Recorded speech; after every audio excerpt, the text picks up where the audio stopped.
Assalamualaikum warahmatullahi wabarakatuh. Di sini kami dari kelompok 2 akan menjelaskan mengenai materi konsep ekuitas. Adapun subbab dalam konsep ekuitas, yang pertama pengertian ekuitas, yang kedua tujuan penyajian ekuitas, yang ketiga komponen ekuitas, yang keempat teori ekuitas, dan yang terakhir laporan nilai tambah sebagai pelengkap laporan keuangan. Langsung saja kepada pengertian ekuitas yang akan dijelaskan oleh saya sendiri, Vinky Pabesak. Pengertian ekuitas ini sebenarnya tidak dapat didefinisikan secara independen terhadap aset dan kewajiban.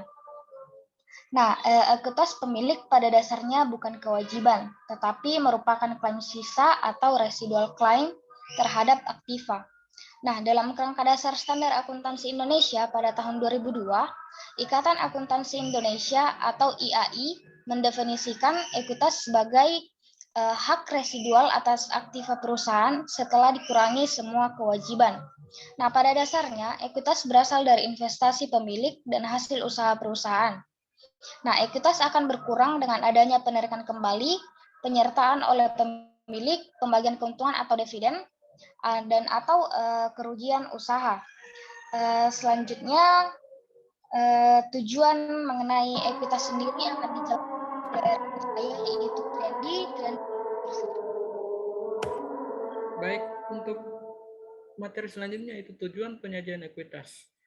Pengungkapan informasi ekuitas pemegang saham akan sangat dipengaruhi oleh tujuan penyajian informasi tersebut kepada pemakai statement keuangan.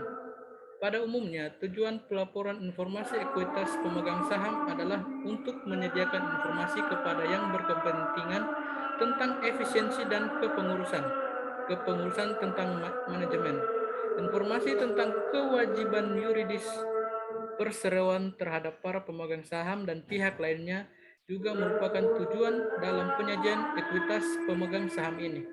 Untuk memenuhi tujuan tersebut, informasi yang harus disampaikan tentang ekuitas pemegang saham minimal adalah tentang sumber daya ekuitas pemegang saham beserta riwayatnya, peraturan yuridis yang membatasi pembagian dividen dan pengembangan modal setoran kepada pemegang saham, dan yang terakhir prioritas beberapa golongan pemegang saham atau pemegang ekuitas lainnya. Itu saja dari saya kembalikan ke moderator. Iya, baik. Demikian materi mengenai tujuan penyajian ekuitas. Selanjutnya komponen ekuitas yang akan dijelaskan oleh rekan saya, yaitu Felicia Afriel Danasti. Dipersilahkan. Baik, terima kasih atas kesempatannya. Materi selanjutnya mengenai komponen ekuitas. Terdapat 5 komponen ekuitas. Yang pertama itu modal yang disetorkan, di mana yang dimaksud dari modal yang disetorkan adalah besarnya modal atau aset yang diserahkan oleh pemilik usaha ataupun investor dalam jumlah tertentu. Penyetoran modal tersebut bertujuan untuk menjalankan usaha ataupun mengembangkannya. Jenis modal yang disetor ini ada 2. Yang pertama, modal saham, yaitu jumlah lembar saham maupun nominal uang yang beredar. Yang kedua, saham akjo dan disajo, yaitu selisih antara jumlah modal yang disetorkan pemegang saham dengan nilai saham tersebut. Yang kedua, keuntungan yang tidak dibagikan. Maksud dari keuntungan yang tidak dibagikan, yaitu keuntungan yang telah didapatkan dari tahun-tahun sebelumnya serta tidak dibagikan ataupun tidak diambil. Yang ketiga, modal penilaian kembali. Selisih yang terdapat antara modal pada periode sebelumnya dengan periode saat ini disebut dengan modal penilaian kembali. Perusahaan bisa saja memasukkan sisa modal periode yang lalu ke dalam modal sekarang agar nilainya lebih maksimal. Yang keempat, modal sumbangan, yaitu nilai aktiva yang diperoleh perusahaan yang sumbernya dari sumbangan pihak lain. Yang kelima, modal lainnya.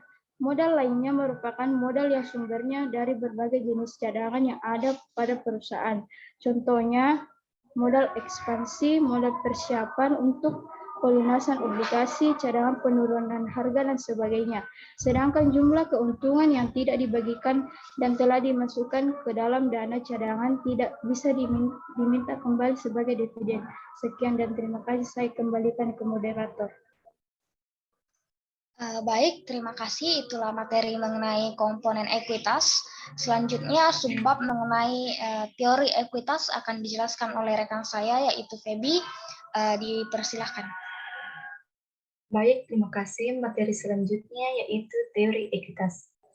Teori ekuitas adalah teori yang menjelaskan sudut pandang yang digunakan dalam akuntansi berkaitan dengan penyusunan dan penyajian laporan keuangan.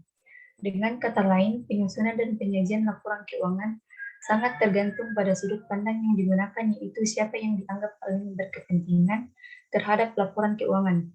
Oleh karena itu, teori ini membahas pihak yang dianggap paling dominan dan menjadi sudut pandang dalam laporan keuangan. Pemakaian sudut pandang yang berbeda dapat menghasilkan format pelaporan yang berbeda pula. Yang pertama, teori proprietary. Pada awalnya, teori ini muncul sebagai perwujudan dari sistem pembukuan berpasangan. Yang kedua, teori entitas. Teori entitas muncul untuk mengatasi kelemahan yang melekat pada teori proprietary. Yang ketiga, teori ekuitas residual. Seorang teoritis akuntansi William Patton 1962 menyatakan bahwa ekuitas residual merupakan salah satu jenis ekuitas dalam kerangka teori entitas. Kemudian yang keempat, teori enterprise. Teori enterprise suatu perusahaan yang merupakan konsep yang lebih luas dibandingkan teori entitas. Yang kelima, teori dana. Teori dana mengabaikan asumsi hubungan personal dalam teori proprietary dan asumsi personifikasi perusahaan sebagai unit ekonomi dan ilegal secara artifisial dalam teori entitas. Baik, saya kembalikan kepada moderator. Baik, terima kasih. Itulah materi subbab dari teori akuntansi. Kemudian selanjutnya itu laporan nilai tambah sebagai pelengkap laporan keuangan.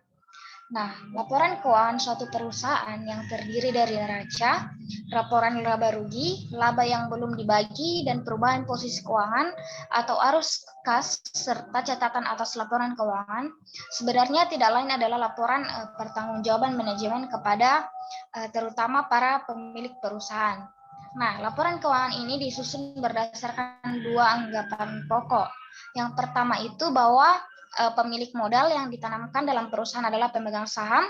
Yang kedua, tujuan penyusunan laporan keuangan dititik beratkan pada kebutuhan para pemegang saham dan investor. Nah, oleh karena itu, laba bersih suatu perusahaan dapat dipandang sebagai pendapatan yang dihasilkan perusahaan untuk para pemegang saham dan investor. Sekian materi mengenai laporan nilai tambah sebagai pelengkap laporan keuangan. Dan juga itulah materi mengenai konsep ekuitas. Sekian dari kami. Wassalamualaikum warahmatullahi wabarakatuh.